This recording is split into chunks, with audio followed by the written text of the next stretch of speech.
Boa noite, irmãos. Que a graça e a paz do nosso Senhor Jesus esteja com você e com toda a sua família. Amém? É um prazer estar aqui com os irmãos pela primeira vez em João Pessoa. Eu sou meio paraibano e meio goiano, né? Minha mãe saiu daqui grávida, da cidade de Patos. Meus pais são de Patos. Minha mãe saiu daqui grávida. O pai dela não queria nem que ela viajasse, mas ela viajou grávida. Quando chegou em Goiás eu nasci, né? Então eu sou metade goiano, metade paraibano, não é? Mas eu conheço muito da cultura de vocês. Fui criado num lar com a cultura paraibana, né? Eu aprendi a falar oxente, né? Vocês não falam mais, né? Os paraibanos modernos não falam oxente mais, né? Fala ainda. Minha mãe qualquer coisa, oxente menino. Então eu aprendi oxente, não é? Vala-me Deus, aprendi também, não é? Mas como eu fui criado também na cultura goiana, eu também sou goiano. E é um prazer estar aqui com os irmãos. Sou pastor do Ministério Ouvir e Crer em Goiânia. Sou um dos fundadores do ministério, junto com o pastor Heber, né? Estou lá do início, lá nós começamos lá em 1988, né? E o Senhor tem nos dado a graça de andar pelo Brasil e pregar e ensinar a palavra de Deus. Eu viajo todo final de semana, né? Semana passada eu estava em Jataí, hoje eu estou aqui com os irmãos. Próximo final de semana eu estou em Cuiabá. Depois eu volto para São Paulo, fico 10 dias em São Paulo. Depois eu vou para o sul do país, para Novo Hamburgo. Depois vem para Palmas, aqui mais perto de vocês. E a gente roda o Brasil inteiro. E eu prego nas igrejas mais diferentes que você possa imaginar. Eu só ainda não preguei ainda na Igreja Universal e na Deus e Amor. Mas agora o Senhor levou o Davi Miranda, né? Então eu estou na esperança que eles me convidem para pregar lá. E eu estou esperando o convite do Bispo Macedo para pregar lá no Templo de Salomão, né? O resto, aonde vocês imaginarem, eu já preguei. Aliás, eu prego mais fora do Ouvir e Crer do que dentro do Ouvir e Crer. E a gente viaja ao Brasil, e quando você tem esse privilégio que eu tenho, pastor, ele é muito observador, apesar de eu não ser pastor na função, mas o líder, de um modo geral, ele observa muito, né? Então, eu observo muito a igreja no Brasil, porque eu tenho esse privilégio de pregar nas mais variadas denominações que você possa imaginar, com visões diferentes, pastores que creem diferente uns dos outros. E quando você olha assim para toda a igreja do Brasil, a igreja cristã do Brasil, você fica um tanto quanto frustrado, irmãos, porque é uma igreja que ainda é muito imatura. Ela ainda é menina no que diz respeito às coisas espirituais. É uma igreja que até hoje está bebendo água benta, água que pastor abençoa. Uma igreja que está atrás de travesseiro ungido, está atrás de, agora tem até vassoura ungida, né? Os pastores estão vendendo vassoura para o povo agora, para varrer os demônios, não é? Uma igreja que não sabe lidar com as coisas espirituais. Uma igreja que é vítima dos falsos profetas, que é vítima dos homens espertos, né? Que fazem da igreja comércio. Parte do evangelho no Brasil hoje, irmão, não tem nada a ver com o evangelho de Jesus Cristo. É um evangelho corrompido. É um evangelho que se tornou negócio. É um meio de vida. Algumas denominações têm até uma hierarquia. É um sistema quase comunista, não é? Onde o presidente de uma denominação, quando ele morre, ele passa para o filho. Quando o filho morre, para o neto. Quando o neto morre, passa para o bisneto. É um clã religioso, não é? E você vê a imaturidade da igreja, o quanto a igreja ainda não conhece de Cristo, o quanto que a igreja ainda não conhece da palavra revelada, do quanto a igreja não conhece dos ministérios. Nós padecemos, a igreja cristã, ela padece, porque há uma cultura religiosa no nosso meio, que põe o Espírito Santo para fora. Há uma cultura religiosa no nosso meio, em que a igreja adora homens, literalmente, onde a igreja coloca as suas expectativas em homens. Você quer ver uma coisa? O quanto a igreja cristã no Brasil, ela é fraca de entendimento. Vocês precisam entender o meu ministério, porque o Suzano já veio aqui, o pastor Heber já veio aqui, não é? Pastor Araceli já veio, e nós ministramos a mesma visão, nós caminhamos para o mesmo lugar, nós ensinamos sobre vida no Espírito, é isso que está em nós ensinamos todo o tempo de vida no Espírito, porém nós temos características específicas e diferentes. O Weber, ele ensina muito sobre a vida no Espírito, sobre a oração em línguas, a meditação na palavra e a vida com Deus. Suzano ensina muito na área da adoração, não é? De você viver a adoração, o louvor. E a graça que está sobre mim, irmãos, o encargo que está sobre mim é um pouquinho diferente. Eu gosto muito de ministrar a igreja, a edificação da igreja, a maturidade da igreja, porque eu vejo que no Brasil a igreja cristã ainda é muito imatura, ainda é muito usada pelo homem, ainda não tem o conhecimento do Senhor, como o pastor de vocês diz, ainda não alcançou a estatura do varão perfeito. Você quer ver como a coisa é grave? Na maioria dos cristãos, na cabeça da maioria dos crentes, a oração do pastor ela é mais poderosa do que a sua oração, não é? Não tem nenhuma oração mais poderosa do que outra, irmãos, porque o poder não está na oração, o poder está no nome de Jesus. Posso ouvir um glória a Deus melhor? Então, se eu orar e você orar, isso tem o mesmo poder, não é? Mas está na nossa cabeça que se o pastor orar é diferente. Se o pastor orar, Deus vai fazer, porque ele é o pastor. Querido, isso é puro entendimento religioso. O poder está no nome de Jesus. Amém? Um dos melhores amigos que eu tive no seminário, o pai dele tinha problema, o pai dele bebia, ficava possesso, ficava endemoniado. E ele não conhecia o Senhor, não era convertido, e ele ficava muito assustado com o fato do seu pai ficar endemoniado. Mas ele não sabia lidar com aquilo, porque o pai tinha uma força extraordinária, né? Porque o demônio estava nele. E um dia ele estava bebendo num bar e assistindo um culto de um pastor amigo meu, pastor Miguel, numa cidadezinha em Goiás. E lá do bar, ele bebendo, e de lá, porta aberta, ele vendo o pastor pregar. E o pastor estava pregando sobre o poder do nome de Jesus.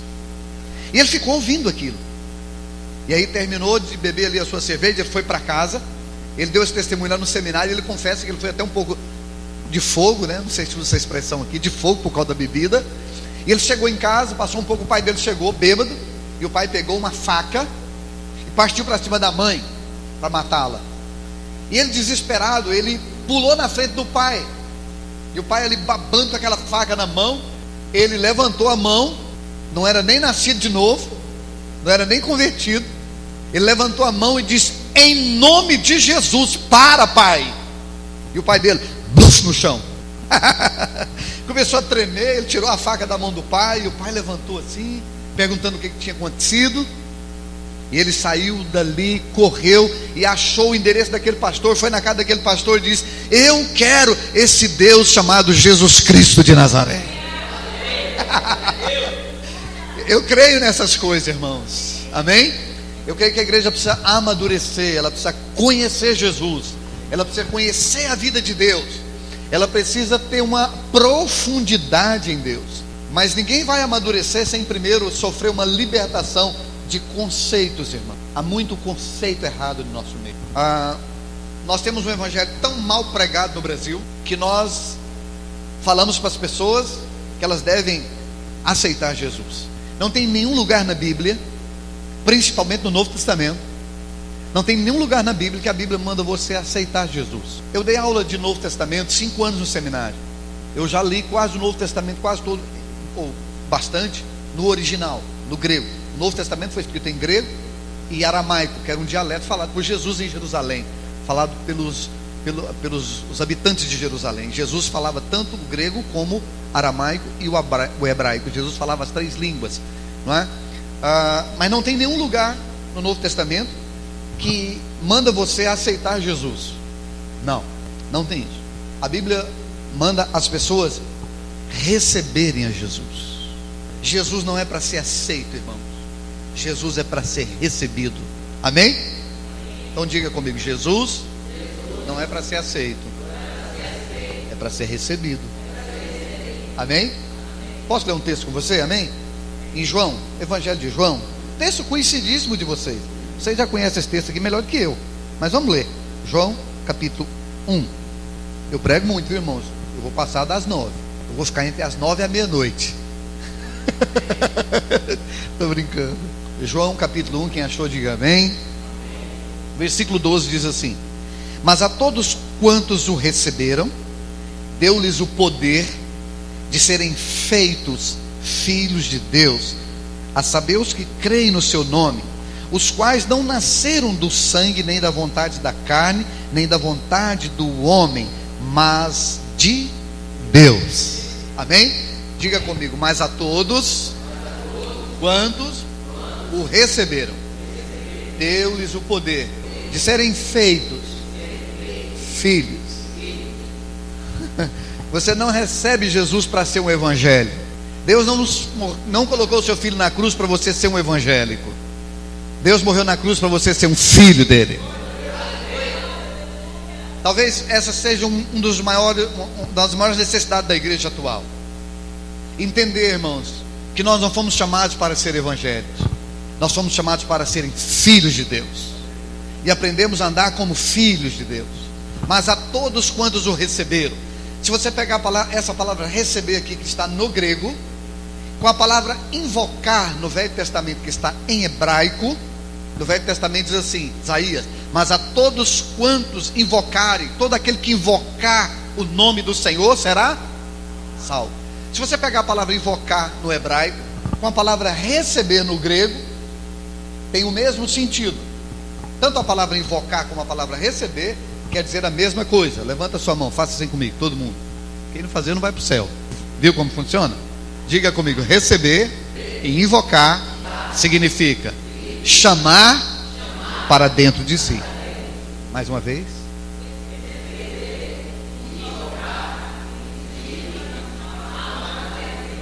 Amém? Mas a todos quantos chamaram, todos os que chamaram Jesus para dentro de si, recebem um poder. Antes de você conhecer o Senhor, você estava morto. Estava não, pastor, eu ia até no forró. Você estava morto. Você tinha uma vida externa, você tinha uma vida exterior, humana, que é a vida que seu pai e sua mãe te deu, que os estudiosos chamam de psique. Psique é a vida que o homem dá. É daí que vem a palavra psicologia, a palavra psiquiatria e tudo aquilo que estuda o ser humano. Mas dentro de você operava a morte. Por quê, pastor? Porque o salário do pecado é a...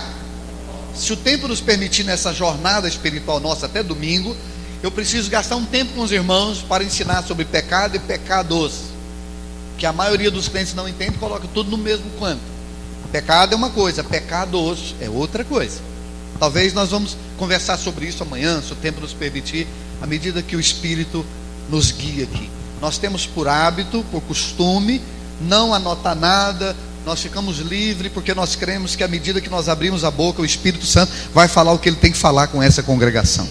Amém? Então vamos seguir o Espírito e ele vai nos conduzir. Amém? Então receber é chamar para dentro de si. O pecado matou o nosso espírito. O salário do pecado é a morte. Você nasceu, seu pai e sua mãe gerou você através de um ato sexual. Você começou a crescer. E aí quando você teve ali para os 10, 11, 12 anos, o que seu pai fez? Ele pegou você e matriculou você numa escola para você aprender a pecar. Tem alguém aqui que foi matriculado numa escola para aprender a pecar? Hã? Mas por que você aprendeu tão bem? Eu também não fui matriculado numa escola para aprender a pecar, mas eu aprendi, eu aprendi a mentir, eu aprendi a prostituir, eu aprendi a todo tipo de maldade, inveja, ira. Eu aprendi todas essas coisas sem ninguém me ensinar, porque a carne humana, ela está corrompida pelo pecado. É por isso que Davi disse assim: olha, em pecado a minha mãe me concebeu.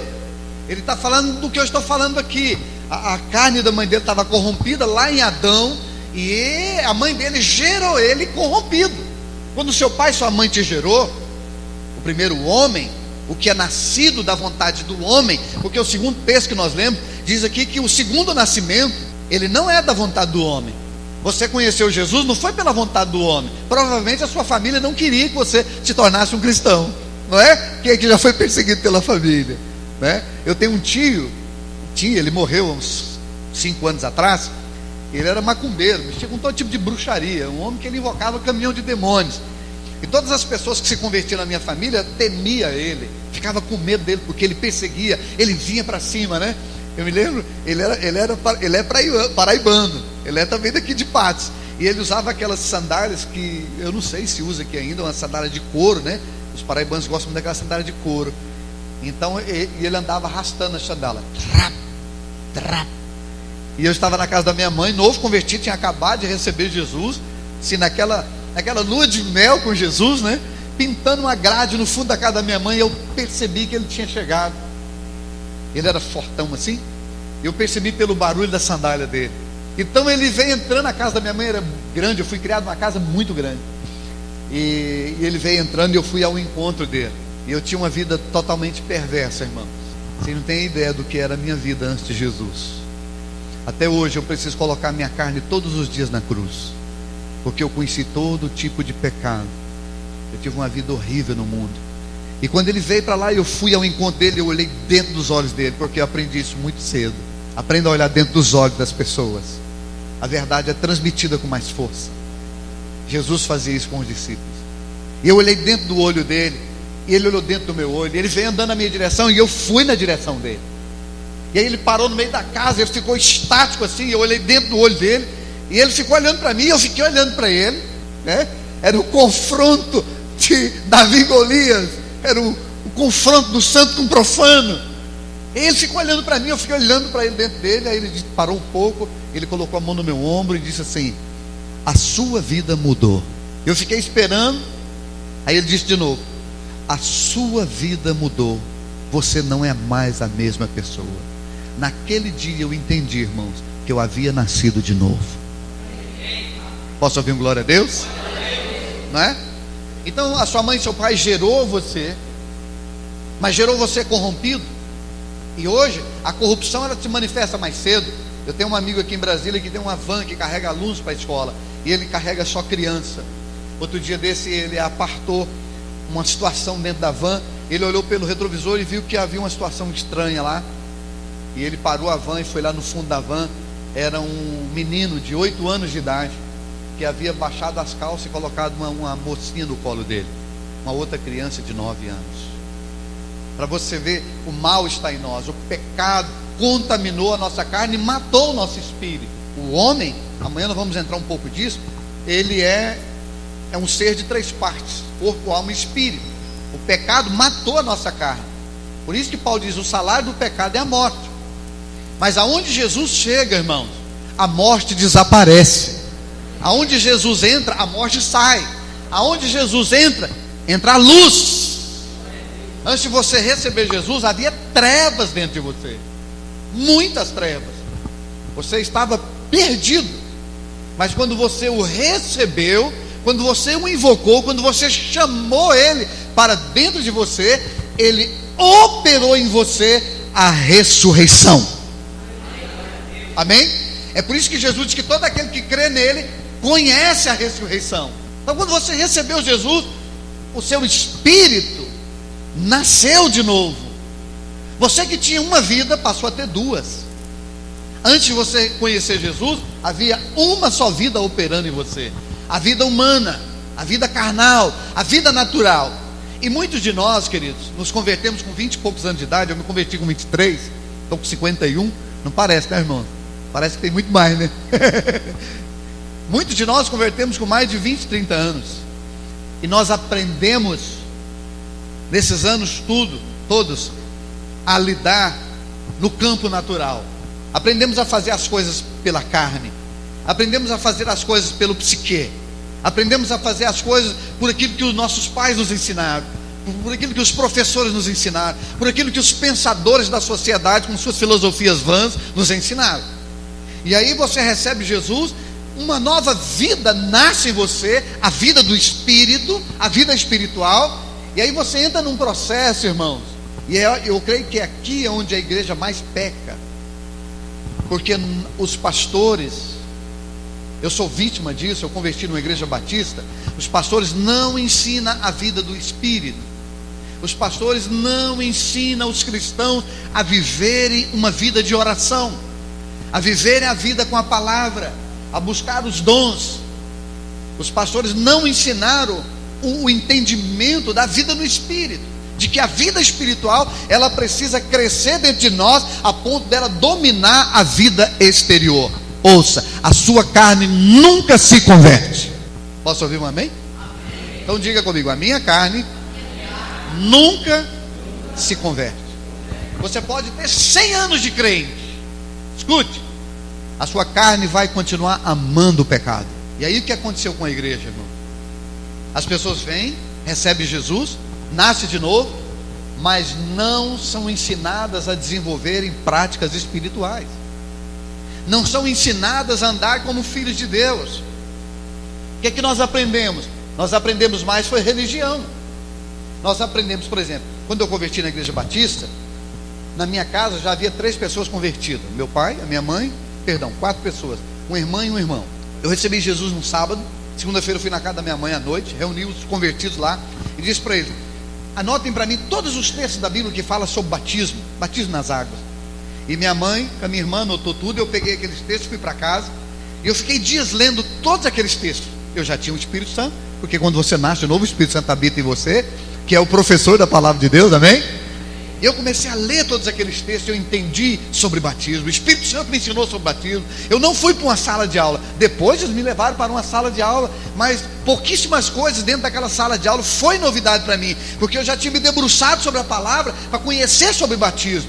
Aí procurei os pastores da minha igreja e disse: olha, vocês precisam me batizar, porque eu recebi Jesus e eu preciso ser batizado nas águas, eu preciso ser sepultado, eu morri para o mundo, eu preciso ser sepultado. Aí os pastores disseram assim para mim, os pastores batistas: olha, aqui na igreja só tem batismo de 6 em 6 meses. Eu converti em agosto, tinha acabado de ter um batismo.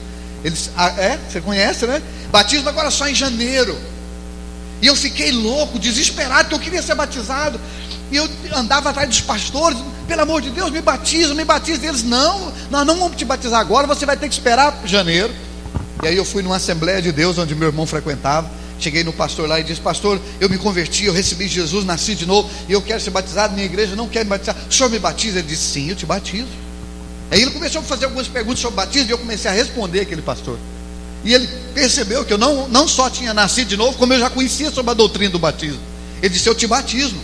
Aí eu voltei lá na igreja batista e reuni os pastores e disse assim para mim: se você não me batizar, o pastor da Assembleia vai me batizar. Aí eles me batizaram. Mas nesse período eu fiquei louco, irmãos. Eu queria praticar a palavra, eu dizia: me batiza pelo amor de Deus, me batiza, nem que seja com cuspe, mas me batiza. São práticas espirituais que, à medida que você entende, você entra nelas, elas mudam a sua vida. Vou repetir: Deus não salvou você para ser um evangélico. Deus não salvou você para vir 2 vezes na igreja e se envolver o resto do tempo com o mundo, como a maioria dos cristãos vivem. Não, Deus salvou você para ser um filho de Deus. Amém? Quem conhece aqui, talvez você já passou por isso, uma pessoa veio aqui, entregou a vida dela para Jesus, você começou a acompanhá-la, aí você anunciou o batismo para ela. Quando você anunciou o batismo para ela, ela disse assim para você: ah não, eu não estou preparado ainda não. Quem já ouviu isso? Só os que já ouviu, levanta a mão para me ver. Não está na hora ainda não estou preparado ainda não. Irmãos, quem fala isso não nasceu de novo. Quem fala isso não converteu. Quem fala isso não experimentou Jesus. Ele veio talvez por um apelo emocional, ele veio talvez por causa da música, ou porque constrangeram ele, né? Porque tem algumas igrejas que você recebe Jesus por constrangimento. A igreja a qual eu converti tinha um irmão lá que na hora do apelo ele levava as pessoas lá na frente. As pessoas não queriam ir, ele pegava no braço: vai miserável, vai. Ele trazia a força, né? Então talvez por ambiente, né? Algumas igrejas cristãs têm os hábitos de trazer essas pessoas que têm essas histórias lindas, né? De um passado que matava, que comia defunto, que comia coisa no cemitério, e essas pessoas vêm dar testemunho nas igrejas, e as pessoas ficam chocadas. Escute, as pessoas ficam chocadas, e as pessoas ficam com remorso, não com arrependimento. O arrependimento é algo muito próximo do remorso, mas é algo completamente diferente. O fruto é diferente. Por exemplo, Judas traiu Jesus, sim ou não? Pedro traiu Jesus, sim ou não? Em Pedro operou arrependimento, em Judas operou remorso. Mas se você observar, principalmente no filme de Mel Gibson, acho que ele retrata muito bem, quando Judas trai Jesus, ele passa a boca na pedra, ele esfrega a boca na pedra, ele sai desesperado. Aparentemente ele se arrependeu, mas ele não se arrependeu, porque se ele tivesse arrependido, o Senhor tinha salvado ele. Era um remorso, mas não era arrependimento. A igreja está cheia de pessoas que não nasceram de novo, irmão, porque não se arrependeram, porque não receberam Jesus, aceitaram a Jesus, e debaixo desse drama de medo do inferno, tem gente que está na igreja só por medo do inferno, eles se tornaram evangélicos. Mas Deus não tem nenhum plano em que você seja um evangélico. Deus chamou você para ser filho dele. Você pode dar um glória a Deus? Amém? Mas a todos quantos o receberam, deu-lhes o poder. Quem recebe Jesus, recebe o poder. E é esse poder que vai transformar você. Não foi transformado, não recebeu o poder e não recebeu Jesus. O evangelho não é para melhorar ninguém, irmãos. A religião é para melhorar as pessoas, melhorar o remédio, médico. Mas o evangelho não é para melhorar as pessoas. O evangelho é para transformar as pessoas. Deus não tem um plano de melhora para você, querido. Deus tem um plano de transformação para você. Antes pecador, agora santo. Antes corrupto, agora correto. Antes desonesto, agora anda na verdade. É transformação, não é melhorar. Quem está me entendendo, diga amém. Quando você recebe Jesus, um poder entre você, o poder transformador do evangelho. É por isso que Paulo diz assim: irmão, eu não me envergonho do evangelho. Eu aprendi isso com Paulo, né? Quando eu comecei na minha jornada como líder, como pastor, eu sofri muito, porque eu acreditava que todo mundo que estava dentro da igreja tinha a experiência que eu tive, porque a minha conversão foi muito viva, foi muito verdadeira, foi muito profunda, e eu começava a comungar com aquelas pessoas, e eu percebia que elas não tinham a mesma experiência minha. Eu percebi que elas não tinham o mesmo entendimento. Eu percebi que eles não abandonaram o mundo como eu abandonei. Eu percebi que eles não amavam a Deus como eu amava. E aí eu vi que eles não conheceram o poder. Paulo diz assim: eu não me envergonho do evangelho. Ele diz: porque o evangelho é no presente, porque a fé é diferente da esperança. A salvação, no momento que você recebe Jesus, ela entra em você. Posso ouvir um amém? Tem gente que pensa: quando eu chegar na glória, quando nós for para o céu, irmão, deixa eu te dar uma palavra, você já está no céu. No dia que você recebeu Jesus, a eternidade entrou em você, o céu entrou em você. Eu vou falar igual o pastor Cirilo: irmão, se eu chegar no céu e Jesus não estiver lá, não quero ficar lá não, porque o céu não é um lugar, irmãos, o céu é uma pessoa. É por isso que eu creio que nós podemos viver na terra como no céu. Amém? Qual é o resultado dessa oração? Senhor, faça-se a tua vontade, assim na terra como no céu. Qual é o fruto dessa oração? Qual é o resultado dessa oração?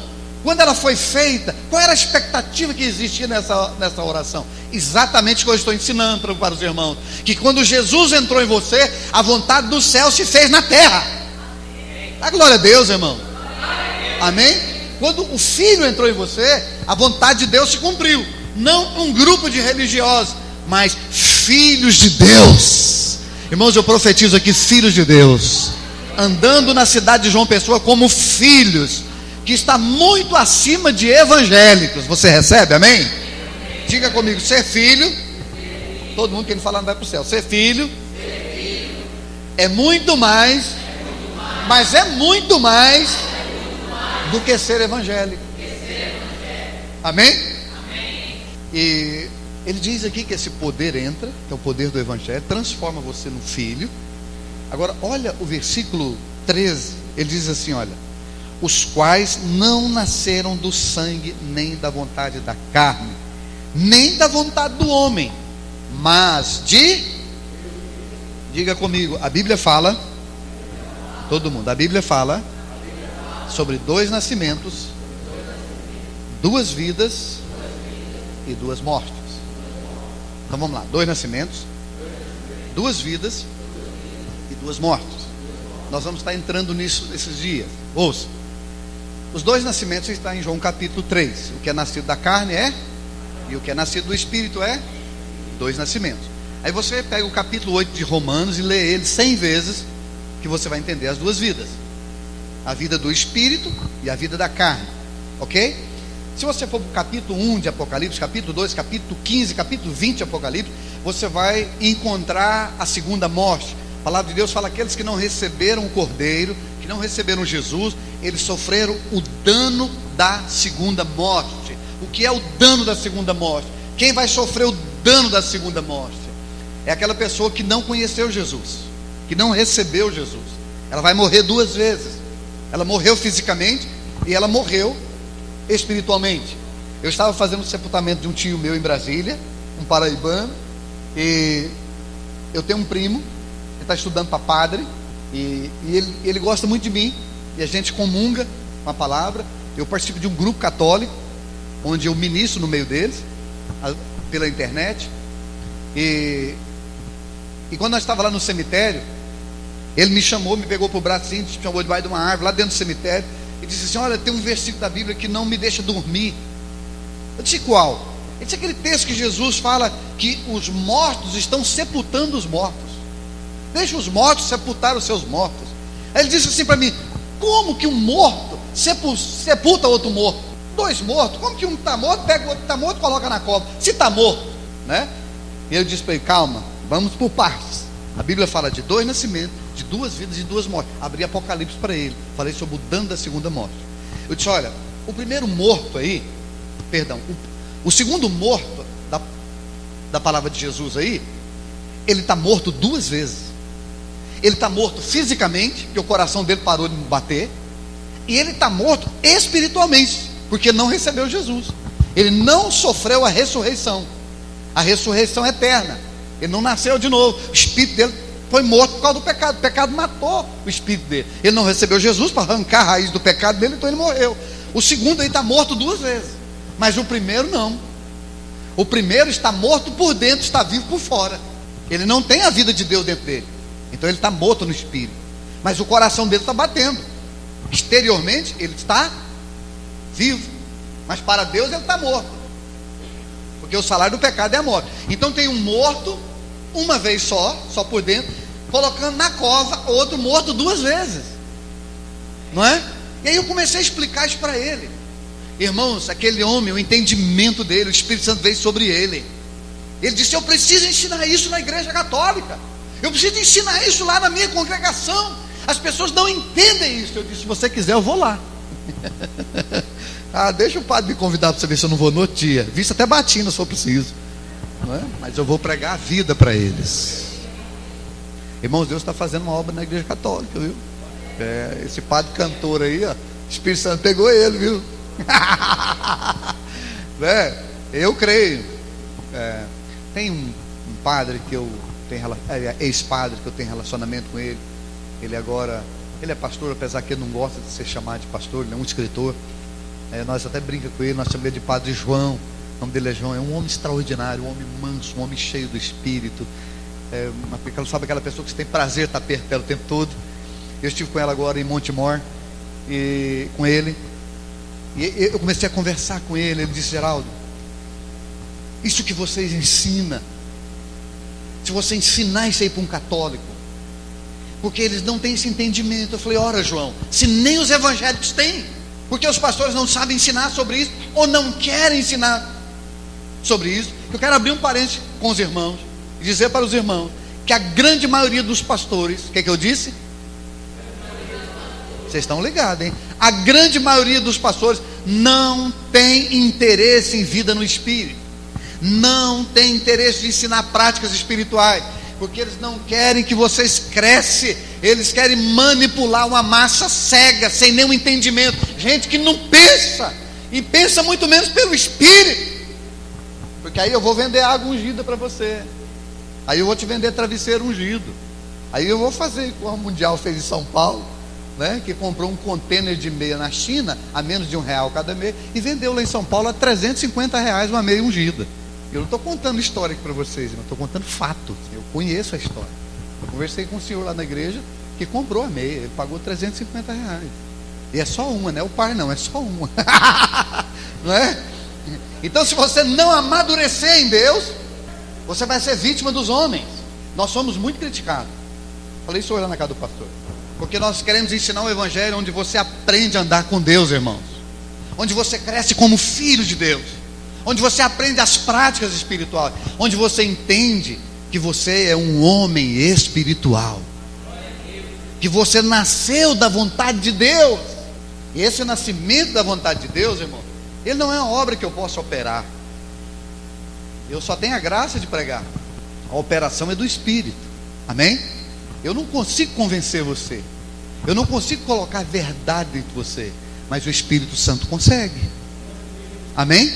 Eu posso transmitir minha experiência, a minha revelação. Mas a obra dentro de você vai depender do seu estado, do estado do seu coração, do quanto você se abre para o Espírito, do quanto você permite o Espírito operar em você. E muitos pastores não querem crentes crescendo no Espírito. Sabe por quê? Porque você vai descobrir o seu ministério. E se você for um apóstolo? Aí ele vai ter uma concorrência terrível no meio dele. É até porque eles creem mais no título do que na função. E se você for um pastor? E se você for um profeta? A igreja brasileira ama o profeta. E se você for um profeta? Você torna-se um concorrente para ele. Mas no corpo de Cristo não existe concorrência, irmão. Porque a igreja não é minha, a igreja não é desse homem. A igreja é de Jesus. Nós não temos nada aqui, irmãos. Posso ouvir um amém? A igreja não é minha. Não é de Heber. Não é de Dave Robertson. Não, esquece isso, irmão. A igreja é de Jesus. Ele diz: eu edificarei a minha igreja e as portas do inferno não prevalecem. O seu ministério é uma cooperação em Deus para a edificação do corpo que é dele. Posso ouvir um glória a Deus? E se você entender isso, você vai crescer, vai desenvolver, vai ministrar o seu vai desenvolver o seu ministério e não vai roubar a glória de Deus. E Deus não vai ter dificuldade nenhuma de continuar te usando. Irmãos, os púlpitos brasileiros estão corrompidos. A igreja cristã está corrompida. Primeiro porque boa parte dela ainda não teve essa experiência, não nasceu da água e do Espírito, não conheceu isso aqui, ó. Passa algumas páginas para frente, vai comigo no capítulo 5, versículo 21, diz assim: porque assim como o Pai ressuscita e vivifica os mortos, assim também o Filho vivifica aqueles a quem quer. Amém? Diga comigo: Deus vivifica, ressuscita, vivifica os mortos. Diga: e esse poder foi dado a Jesus.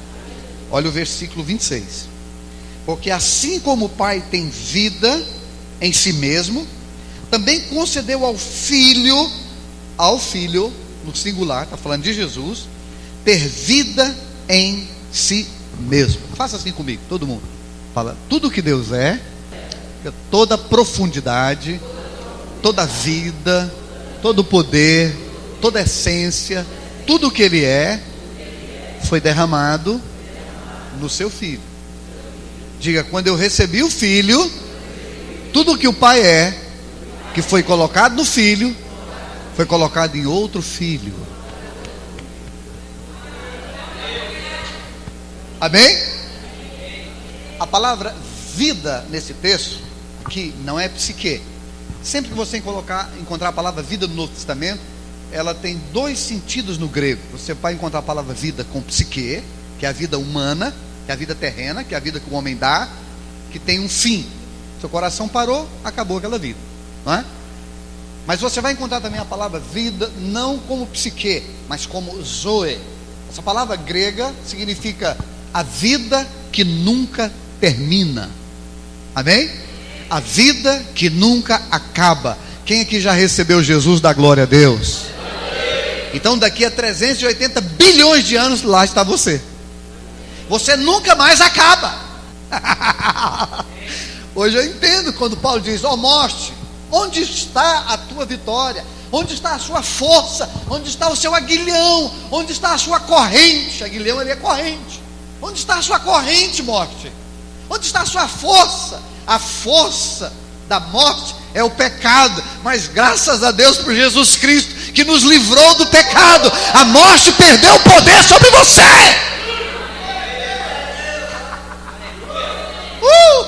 A morte não tem mais poder sobre nós. Nós temos que rir na cara do diabo, porque ele nos perdeu. O inferno nos perdeu e o pecado nos perdeu, porque a vida foi colocada em nós. Assim como o Pai tem zoe, assim como o Pai tem nas mãos a vida que nunca acaba, Ele pegou essa vida e depositou em Jesus. Por isso que Paulo, em Efésios, também em Colossenses, Paulo fala que ele é, que Jesus é, vou usar uma expressão assim para nós entendermos melhor no português, que Jesus é o retrato do Pai. Lá em Goiás tem um ditado assim, ó, tal filho, tal pai. Tem esse ditado aqui? Então, Jesus é o retrato do Pai.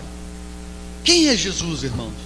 Jesus é o Filho perfeito de Deus. Diga comigo, Jesus é o Filho perfeito de Deus.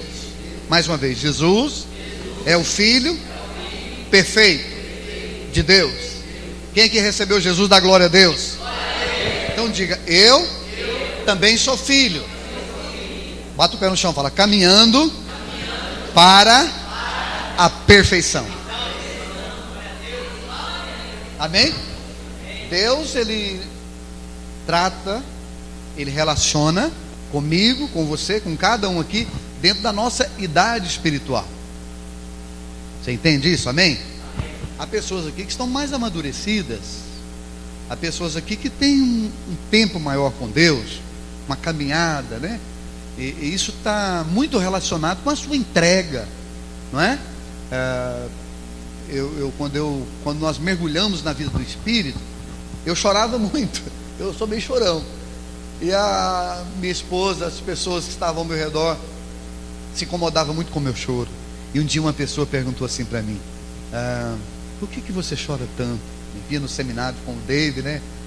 E os seminários que a gente começamos a fazer, começamos a mergulhar, receber o material do David, as cartas do David, e começamos a aprofundar em Deus. Eu mais o Weber, isso corre na nossa veia. Eu leio muito, eu oro muito, eu procuro estar com Deus, eu procuro uma profundidade em Deus. Eu não aceito uma vida cristã rasa, irmãos, em nome de Jesus, não é? E aí eu dizia para eles, sabe por que eu choro? Eu choro de arrependimento, eu choro de tristeza por não ter me convertido dentro do ambiente que nós temos hoje. Porque a melhor fase do crente, irmãos, é quando ele se converte. Sim ou não? A melhor fase do crente é quando ele se converte. Ele está naquela lua de mel com Jesus. Tudo que você fala para ele, ele obedece. Crente velho não obedece, irmão. Crente velho questiona. Crente velho faz bico, faz aquele bicão. Não vou não, do sentir de Deus. Ele está cheio de coisas já. Tem uns aqui que acham que até mais do que o pastor. Um pouco tempo que eu fiquei na frente da igreja, Deus não me deu a graça que deu para esse homem. Eu não sou pastor de igreja, o Senhor não me deu essa graça. Mas por falta de entendimento e por causa da cultura evangélica, eu fui ser pastor de igreja. Sofri mais do que quando eu era ímpio, não é? Mas na igreja onde eu estava lá tinha um rapaz que ele cismou de que era mais do que eu. Peguei a chave da igreja e entreguei para ele. E a pessoa tremendo na minha frente, falei, pega a chave da igreja. Você quer a igreja, você quer o meu lugar, você está cobiçando o meu lugar. Crente velho é complicado. Eles são cheios de coisa. Lê um livro lá, que pega lá, os crentes hoje lê tudo que vem na mão deles, como quanto é tipo de lixo. Nossas livrarias, infelizmente, irmão, a livraria hoje está cheia de lixo. Estou falando de livraria cristã, não estou falando de livraria do mundo, não. Estou falando de livraria cristã. Está cheia de lixo. Ensinamento que mais estraga você do que te edifica. Coisas que menos levam você para a palavra, levam você para a filosofia, levam você para o mundo, para pensar como o mundo. Irmãos, eu ensino muito sobre finanças. A maioria dos crentes não sabem lidar com dinheiro. Não conseguiu vencer nem Mamon ainda. São escravos do dinheiro. Mentalidade igualzinha do mundo. Vive como o mundo vive. Mas vamos voltar aqui para o nosso ensinamento. Então Jesus é o Filho perfeito de Deus. E quando você recebeu Jesus, você se tornou filho. Amém? Para quê? Para olhar para o modelo. Jesus é o Filho perfeito. Ele é o modelo que o Pai tem. Jesus é o Filho perfeito, que Deus olhou para ele e disse: esse é o meu Filho amado, em quem eu tenho prazer. Quem lembra disso do batismo de Jesus? O céu se abriu, o Espírito Santo veio sobre Jesus, e a voz do alto diz: esse é, Deus estava falando, esse é o Filho perfeito, esse é o modelo da igreja, esse é o cordeiro que nós devemos seguir, esse é o modelo de filho que eu estabeleci para a igreja, esse é o modelo de cristianismo que eu tenho para a terra. Então ele é o Filho perfeito. Nós também somos filhos, mas nós estamos caminhando para a perfeição, e o modelo é Jesus. Amém? Agora ouça, vou terminar. Tem mais 10 minutos? Posso? Mais 10? O pastor fez assim, eu não sei o que significa isso não, mas eu acho que posso até mais de 10. Estou brincando. Escute, diga comigo, quem recebeu Jesus, recebeu o poder de ser filho, conheceu ressurreição, foi vivificado. Essa palavra vivificar significa receber vida novamente, ou viver de novo. Pastor, um dia eu vivi o homem, sim, lá no Éden, quando Deus soprou no homem, Ele soprou o fôlego de vida. Mas quando a serpente enganou o homem, ele perdeu a vida. E Jesus reconquistou para o homem na cruz a vida. Por isso que quando você recebe, você nasce de novo, mas a vida foi devolvida a você. A vida que Adão perdeu, Jesus conquistou novamente na cruz e entregou a você. Você foi vivificado e ressurreto. Amém? Por isso você não precisa temer o homem. É por isso que Jesus disse, não tenha medo do homem, porque o máximo que ele pode fazer é tirar a primeira vida. Tem que temer a Deus. Deus tem poder para tirar as duas, não é? Mas Ele não pode, porque a fé, a salvação é um dom de Deus, e os dons são irrevogáveis. Amém? Aquilo que Deus dá, Ele não toma. Você tem a vida eterna. Posso ouvir um glória a Deus? E agora que você tem a vida em você, a vida de Deus, que Jesus entregou a você, a sua função, irmão, é desenvolver essa vida. A vida interior precisa crescer. Por que eu disse no início para os irmãos que quando a gente anda pelo Brasil, a gente chora, a gente lamenta o estado da igreja, porque a igreja não entende essas coisas. Porque nos foi ensinado frequentar a igreja, nos foi ensinado pegar a Bíblia e trazer no culto quarta-feira à noite, domingo à noite. Foi nos ensinado a ser batizado e colocar o nosso nome lá no hall de membros da igreja. Vim tomar ceia uma vez por mês, né? A igreja do primeiro século tomava ceia todos os dias. Em Goiânia a gente toma ceia toda quarta. Os pastores tomam mais vezes no escritório, mas toda quarta a gente toma ceia. Mas a igreja brasileira toma uma vez por ano, a igreja uma vez por mês. A igreja americana toma uma vez por ano. Veja como que a igreja ela foi perdendo os valores, não é?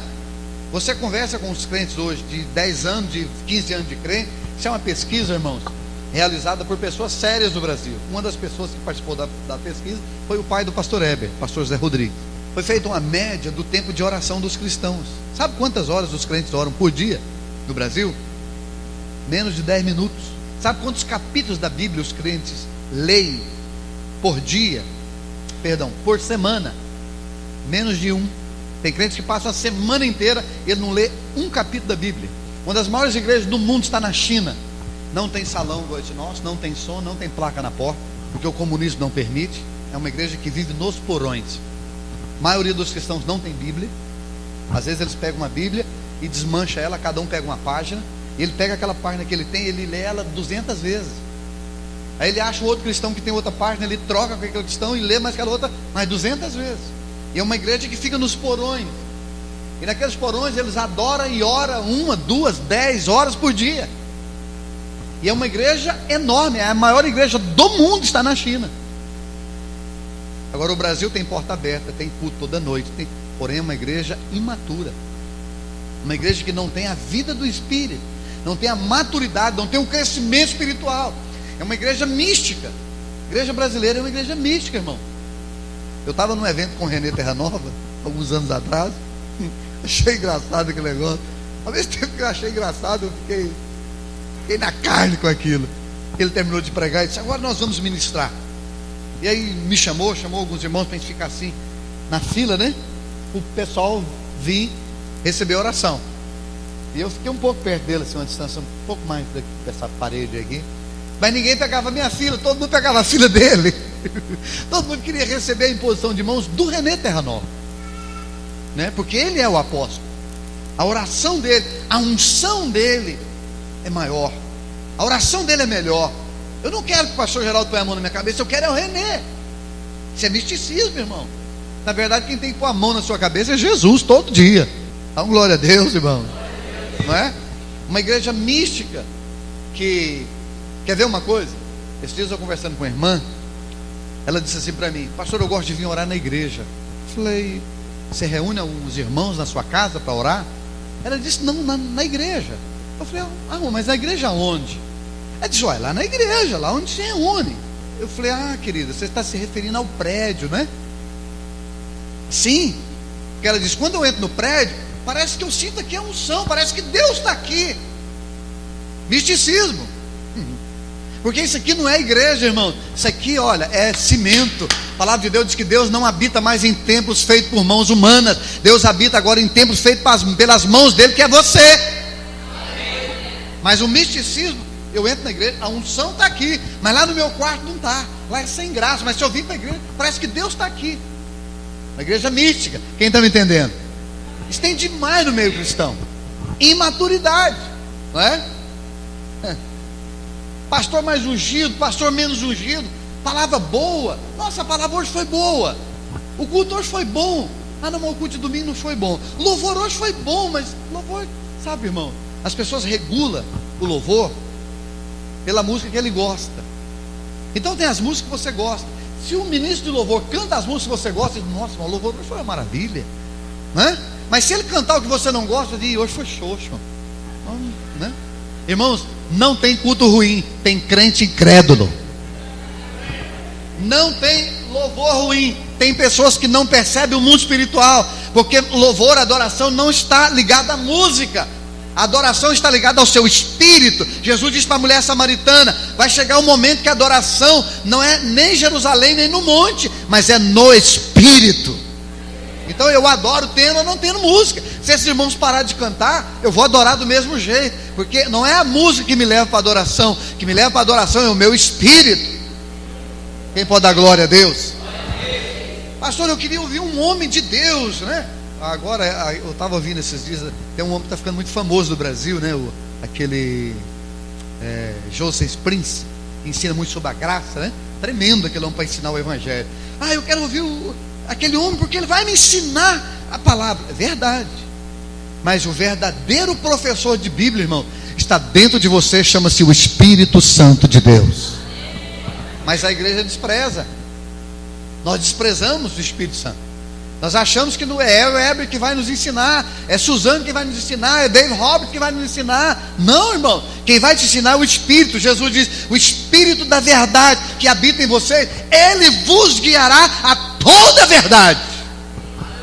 Mas a igreja cristã brasileira corre atrás de Tales, corre atrás de não sei mais quem, corre atrás de não sei mais quem, porque ela não tem maturidade, porque ela não tem crescimento no Espírito. Irmãos, os nossos cultos eram para ser completamente diferentes. Os nossos cultos era para ser muito mais participativo. Era para ter um microfone aqui, ó. Aí vem um irmão aqui e traz salmos, traz cântico. Vem outro aqui e traz profecia. Vem outro aqui e traz palavra de edificação. Vem outro aqui e traz exortação. Era assim a igreja do primeiro século. Não havia liturgia. E não havia nada organizado. Quem vai pregar hoje, quem vai fazer oferta. Não. Era tudo conduzido pelo Espírito. Paulo diz: olha, um tem exortação, o outro tem profecia, o outro tem louvor, o outro tem salmos. E aí o culto ia acontecendo, porque a igreja é um corpo vivo e espiritual. Quem está me entendendo, diga amém. Quem aprendeu alguma coisa agora, diga amém.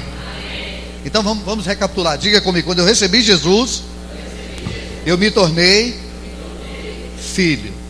Vira para o seu irmão e fala: para com esse negócio de evangélico. Olha bem dentro do olho dele e fala assim: você é filho de Deus. Senta direito na cadeira. Faz igual o pastor Edson. Senta direito na cadeira. Faz uma cara de profeta aí para ele. Não, é cara de profeta, não é cara de quem está sentado no vaso, não. Manda fazer cara de profeta. O cara faz assim, ó. Aí é cara de quem está no vaso. Diga assim para ele: fala, querido, você é filho de Deus.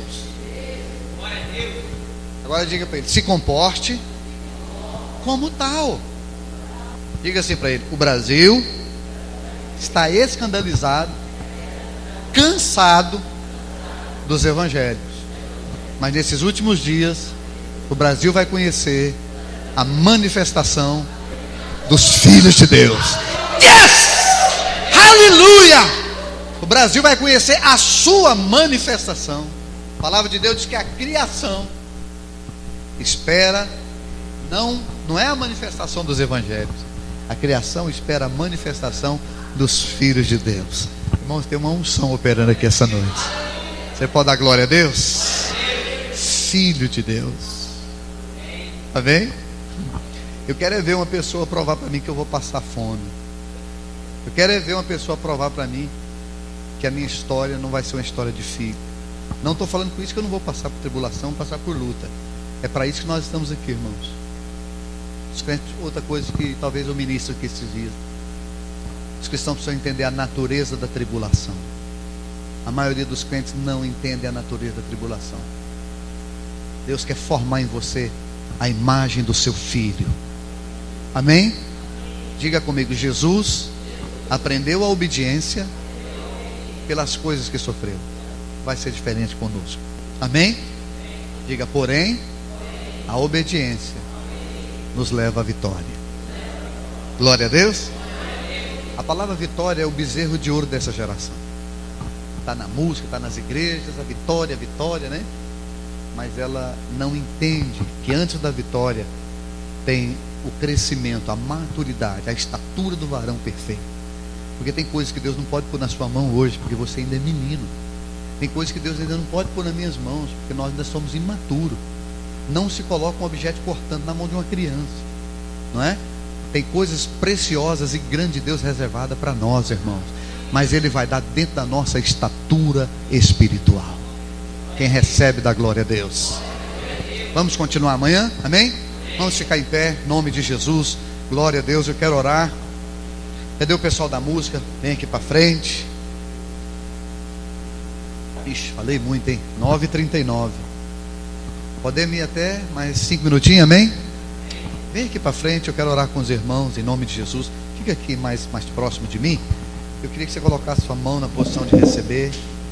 E eu vou fazer uma oração simples, só para que venha uma graça sobre nós. Eu quero me incluir. Que venha uma graça sobre nós, para nós praticarmos a palavra de Deus. Amém?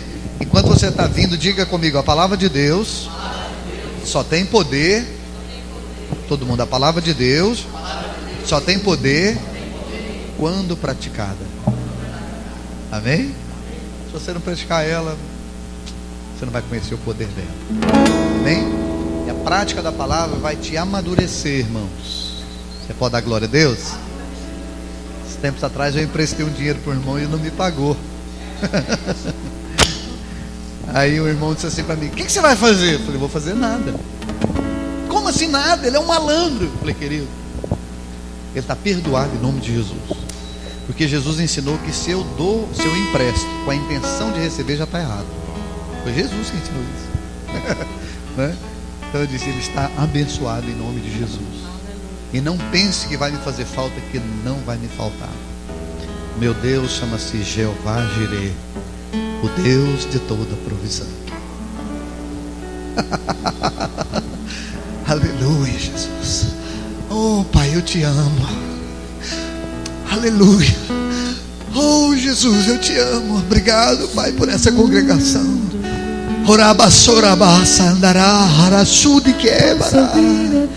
Aleluia, Jesus. Senhor, vem com teu poder sobre eles. Senhor, revela a eles o quanto eles são filhos do Senhor. Traga o entendimento no espírito deles de que eles são filhos de Deus, que eles estão aqui para um propósito, que João Pessoa precisa da manifestação dos filhos de Deus, dos homens e das mulheres que andam na verdade.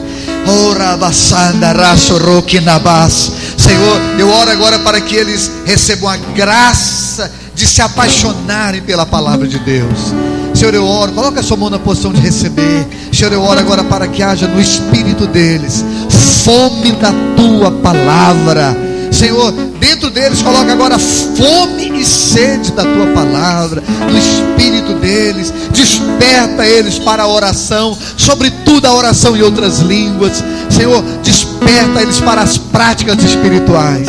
Recebe agora a graça, recebe agora o despertar para andar como filho de Deus, para andar na maturidade. Senhor, vem sobre eles agora dons, 12 ministérios, 12 ministérios, habilidade no Espírito, conhecimento revelado, Senhor, conhecimento revelado. Venha sobre os teus filhos agora a maturidade, a busca pelo poder, a busca pela unção, a busca pelo conhecimento da palavra. Senhor, eu oro para que essa unção os atinja, para que essa unção os encontre agora, Pai, e gere dentro deles a vida, e gere dentro deles a vida. Aleluia. Levante as tuas mãos, vamos adorar. Aleluia, aleluia. Recebe a vida. Rabassudeira.